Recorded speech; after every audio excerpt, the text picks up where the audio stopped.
ద్వితీయోపదేశకాండము 4వ అధ్యాయంలో ఉన్న 49 వచనములు. కాబట్టి ఇశ్రాయేలీయులారా, మీరు బ్రతికి మీ పితరుల దేవుడైన యెహోవా మీకిచ్చుచున్న దేశంలోనికి పోయి స్వాధీనపరుచుకున్నట్లు మీరు అనుసరింపవలసిన విధులను, కట్టడలను నేను మీకు బోధించుచున్నాను వినుడి. మీ దేవుడైన యెహోవా ఇచ్చిన ఆజ్ఞలను మీకు ఆజ్ఞాపించుచున్నాను. వాటిని గైకొనుటయందు నేను మీకు ఆజ్ఞాపించిన మాటతో దేనిని కలుపకూడదు, దానిలో నుండి దేనిని తీసివేయకూడదు. బయల్పెయోరు విషయంలో యెహోవా చేసిన దానిని మీరు కన్నులారా చూచితిరి కదా. బయల్పెయోరు వెంట వెళ్ళిన ప్రతి మనుషుని నీ దేవుడైన యెహోవా నీ మధ్యను ఉండకుండా నాశనము చేసెను. మీ దేవుడైన యెహోవాను హత్తుకొనిన మీరందరూ నేటి వరకు సజీవులై ఉన్నారు.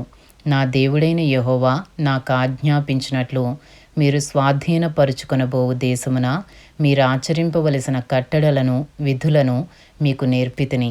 ఈ కట్టడలన్నిటినీ మీరు గైకొని అనుసరింపవలెను. వాటిని గూర్చి విను జనముల దృష్టికి అదే మీకు జ్ఞానము, అదే మీకు వివేకము. వారు చూచి నిశ్చయముగా ఈ గొప్ప జనము జ్ఞాన వివేచనలు గల జనమని చెప్పుకొందురు. ఏలయనగా మనము ఆయనకు మొర్రపెట్టునప్పుడెల్లా మన దేవుడైన యెహోవా మనకు సమీపముగా నున్నట్టు మరి ఏ గొప్ప జనమునకు ఏ దేవుడు సమీపముగా ఉన్నాడు? మరియు నేడు నేను మీకు అప్పగించుచున్న ఈ ధర్మశాస్త్రమంతటిలోనున్న కట్టడలను, నీతి విధులను గల గొప్ప జనమేది? అయితే నీవు జాగ్రత్త పడుము.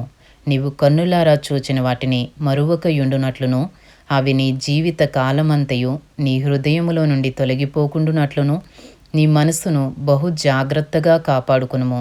నీ కుమారులకును నీ కుమారుల కుమారులకును వాటిని నేర్పి నీవు హోరేబులో నీ దేవుడైన యెహోవా సన్నిధిని నిలిచియుండగా, యెహోవా నా యొద్దకు ప్రజలను కూర్చుము, వారు ఆ దేశము మీద బ్రతుకు దినములన్నయూ నాకు భయపడ నేర్చుకుని తమ పిల్లలకు నేర్పునట్లు వారికి నా మాటలను వినిపించెదనని ఆయన నాతో చెప్పిన దినమును గూర్చి వారికి తెలుపుము.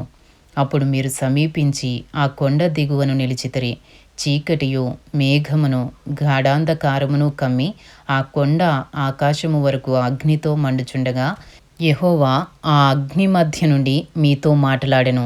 మాటల ధ్వని మీరు వింటిరి గాని ఏ స్వరూపమును మీరు చూడలేదు, స్వరము మాత్రమే వింటిరి. మరియు మీరు చేయవలెనని ఆయన విధించిన నిబంధనను అనగా 10 ఆజ్ఞలను మీకు తెలియజేసి 2 రాతి పలకల మీద వాటిని వ్రాసెను. అప్పుడు మీరు నది దాటి స్వాధీనపరచుకొనబోవు దేశంలో మీరు అనుసరింపవలసిన కట్టడలను, విధులను మీకు నేర్పవలెనని యెహోవా నాకు ఆజ్ఞాపించెను.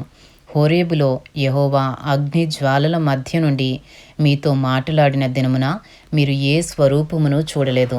కావున మీరు చెడిపోయి భూమి మీదనున్న ఏ జంతువు ప్రతిమనైనను, ఆకాశమందు ఎగురు రెక్కలు గల ఏ పక్షి ప్రతిమనైనను, నేల మీద ప్రాకు ఏ పురుగు ప్రతిమనైనను, భూమి క్రిందనున్న నీళ్ల యందలి ఏ చేప ప్రతిమనైనను, ఆడు ప్రతిమను గాని మగ ప్రతిమను గాని ఏ స్వరూపము కలిగిన విగ్రహమును మీ కొరకు చేసుకొనకుండునట్లును, ఆకాశము వైపు కన్నులెత్తి సూర్య చంద్ర నక్షత్రములైన ఆకాశ సైన్యమును చూచి మరులు కొల్పబడి నీ దేవుడైన యెహోవా సర్వాకాశము క్రిందనున్న సమస్త ప్రజల కొరకు పంచిపెట్టిన వాటికి నమస్కరించి వాటిని పూజింపకుండునట్లును మీరు బహు జాగ్రత్త పడుడి. యెహోవా మిమ్మును చేపట్టి నేడున్నట్లు మీరు తనకు స్వకీయ జనముగా నుండుటకై ఐగుప్తు దేశములో నుండి ఆ ఇనుప కొలిమిలో నుండి మిమ్మును రప్పించెను. మరియు యెహోవా మిమ్మును బట్టి నా మీద కోపపడి నేను ఈ యొర్దాను దాటకూడదనియు, నీ దేవుడైన యెహోవా స్వాస్యముగా నీకిచ్చుచున్న ఈ మంచి దేశములో ప్రవేశింపకూడదనియు ప్రమాణము చేసెను. కావున నేను ఈ యొర్దాను దాటకుండా ఈ దేశముననే చనిపోదును. మీరు దాటి ఆ మంచి దేశమును స్వాధీనపరుచుకొనెదరు. మీ దేవుడైన యెహోవా మీకు ఏర్పరిచిన నిబంధనను మరచి నీ దేవుడైన యెహోవా నీకు ఆజ్ఞాపించినట్లు ఏ స్వరూపము కలిగిన విగ్రహమునైనను చేసుకొనకుండునట్లు మీరు జాగ్రత్త పడవలెను. ఏలయనగా నీ దేవుడైన యెహోవా దహించు అగ్నియు రోషము గల దేవుడునై ఉన్నాడు. ద్వితీయోపదేశకాండము 4వ అధ్యాయము 25వ వచనము నుండి, మీరు పిల్లలను పిల్లల పిల్లలను కని ఆ దేశమందు బహుకాలము నివసించిన తరువాత మిమ్మును మీరు పాడు చేసుకుని ఏ స్వరూపము కలిగిన విగ్రహమునైనను చేసి నీ దేవుడైన యెహోవాకు కోపము పుట్టించి ఆయన కన్నుల ఎదుట కీడు చేసిన యెడల మీరు ఈ యొర్దాను దాటి స్వాధీనపరుచుకొనబోవు దేశములో ఉండకుండా త్వరలోనే బొత్తిగా నశించిపోదురని భూమి ఆకాశములను మీ మీద సాక్షులుగా ఉంచుచున్నాను. ఆ దేశమందు బహుదినములుండక మీరు బొత్తిగా నశించిపోదురు. మరియు యెహోవా జనములలో మిమ్మను చెదరగొట్టును. యెహోవా ఎక్కడికి మిమ్మను తోలివేయునో అక్కడి జనములలో మీరు కొద్దిమందే మిగిలియుందురు. అక్కడ మీరు మనుషుల చేతి పని అయిన కర్ర రాతి దేవతలను పూజించెదరు. అవి చూడవు, వినవు, తినవు, వాసన చూడవు. అయితే అక్కడ నుండి నీ దేవుడైన యెహోవాను మీరు వెదకిన ఎడల నీ పూర్ణ హృదయముతోనూ నీ పూర్ణ ఆత్మతోనూ వెదుకునప్పుడు ఆయన నీకు ప్రత్యక్షమగును. ఈ సంగతులన్నీయు నీకు సంభవించిన తరువాత నీకు బాధ కలుగునప్పుడు అంత్య దినములలో నీవు నీ దేవుడైన యెహోవా వైపు తిరిగి ఆయన మాట వినిన యెడల నీ దేవుడైన యెహోవా కనికరము గల దేవుడు గనుక నిన్ను చెయ్యి విడువడు, నిన్ను నాశనము చేయడు. తాను నీ పితరులతో ప్రమాణము చేసిన నిబంధనను మరచిపోడు. దేవుడు భూమి మీద నరుని సృజించిన దినము మొదలుకొని నీకంటే ముందుగా నుండిన మునుపటి దినములలో ఆకాశము యొక్క ఈ దిక్కు నుండి ఆకాశము యొక్క ఆ దిక్కు వరకు ఇట్టి గొప్ప కార్యము జరిగినా దీని వంటి వార్త వినబడినా అని నీవు అడుగుము. నీవు దేవుని స్వరము అగ్ని మధ్య నుండి మాటలాడుట వినినట్లు మరి ఏ జనమైనను విని బ్రతికెనా? మీ దేవుడైన యెహోవా ఐగుప్తులో మీ కన్నుల ఎదుట చేసిన వాటన్నిటి చొప్పున నీ దేవుడైనను శోధనలతోనూ సూచక క్రియలతోనూ మహత్ కార్యములతోనూ యుద్ధముతోనూ బాహుబలముతోనూ చాచిన చేతితోనూ మహాభయంకర కార్యములతోనూ ఎప్పుడైనను వచ్చి ఒక జనములో నుండి తన కొరకు ఒక జనమును తీసుకునే యత్నము చేసినా? అయితే యెహోవా దేవుడనియు ఆయన తప్ప మరి ఒకడు లేడనియు నీవు తెలుసుకున్నట్లు అది నీకు చూపబడెను. నీకు బోధించుటకు ఆయన ఆకాశము నుండి తన స్వరమును నీకు వినిపించెను. భూమి మీద తన గొప్ప అగ్నిని నీకు చూపినప్పుడు ఆ అగ్ని మధ్య నుండి ఆయన మాటలను నీవు వింటివి.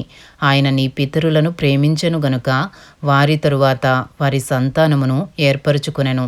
నీకంటే బలమైన గొప్ప జనములను నీ ముందర నుండి వెళ్ళగొట్టి నిన్ను ప్రవేశపెట్టి ఆయన నేడు చేయుచున్నట్లు వారి దేశమును నీకు స్వాస్థ్యముగా ఇచ్చుటకై నీకు తోడుగా నుండి ఐగుప్తులో నుండి తన మహాబలము చేత నిన్ను వెలుపలికి రప్పించెను. కాబట్టి పైనున్న ఆకాశమందును క్రిందనున్న భూమి యందును యెహోవాయే దేవుడనియు మరి యొక్క దేవుడు లేడనియు నేడు నీవు ఎరిగి జ్ఞాపకమునకు తెచ్చుకునుము. మరియు నీకును నీ తరువాత నీ సంతానపు వారికిని క్షేమము కలుగుటకై నీ దేవుడైన యెహోవా సర్వకాలము నీకిచ్చుచున్న దేశములో నీవు దీర్ఘాయుష్మంతుడు వగునట్లు నేడు నేను నీకు ఆజ్ఞాపించు ఆయన కట్టడలను ఆజ్ఞలను నీవు గైకొనవలెను. ద్వితీయోపదేశకాండము 4వ అధ్యాయము 41వ వచనము నుండి, అంతకు ముందొకడు పగపట్టక పరాకున తన పొరుగువాని చంపిన ఎడల చంపినవాడు పారిపోవుటకు మోషే తూర్పు దిక్కున యొర్దాను యువతల 3 పురములను వేరుపరచెను. అట్టి వాడెవడైనను ఆ పురములలో దేనిలోనికి నైనను పారిపోయి బ్రతుకును. అవేవనగా రూబేనీయులకు మైదానపు దేశారణ్యమందలి బేసెరును, గాదీయులకు గిలాదులోనున్న రామోతును, మనష్షీయులకు బాషానులోనున్న గోలాను అనునవే. ద్వితీయోపదేశకాండము 4వ అధ్యాయము 44వ వచనము నుండి, మోషే ఇశ్రాయేలీయులకిచ్చిన ధర్మశాస్త్రము ఇది. ఇశ్రాయేలీలు ఐగుప్తులో నుండి వెలుపలికి వచ్చుచుండగా యొర్దాను యువతల బేత్పయోరు ఎదుటి లోయలో హెష్బోనులో నివసించిన అమోరీయుల రాజైన సీహోను దేశమందు మోషే ఇశ్రాయేలీయులకు నియమించిన శాసనములు, కట్టడలు, న్యాయ విధులు ఇవి. మోషేయు ఇశ్రాయేలీయులను ఐగుప్తులో నుండి వచ్చుచు ఆ సీహోనును హతము చేసి అతని దేశమును యొర్దాను యువతల ఉదయ దిక్కుననున్న బాషాను రాజైన ఓగు యొక్క దేశమును అర్నోను ఏటి దరినున్న అరోయేరు మొదలుకొని హెర్మోనను సియోను కొండ వరకున్న అమేరియుల 2 రాజుల దేశమును పిస్కా ఊటలకు దిగువగా అరాబా సముద్రము వరకు తూర్పు దిక్కున యొర్దాను అవతల అరాబా ప్రదేశమంతయు స్వాధీనపరుచుకునిరి. ఇంతటితో ద్వితీయోపదేశకాండము 4వ అధ్యాయంలో ఉన్న 49 వచనములు పూర్తి చేయబడినవి.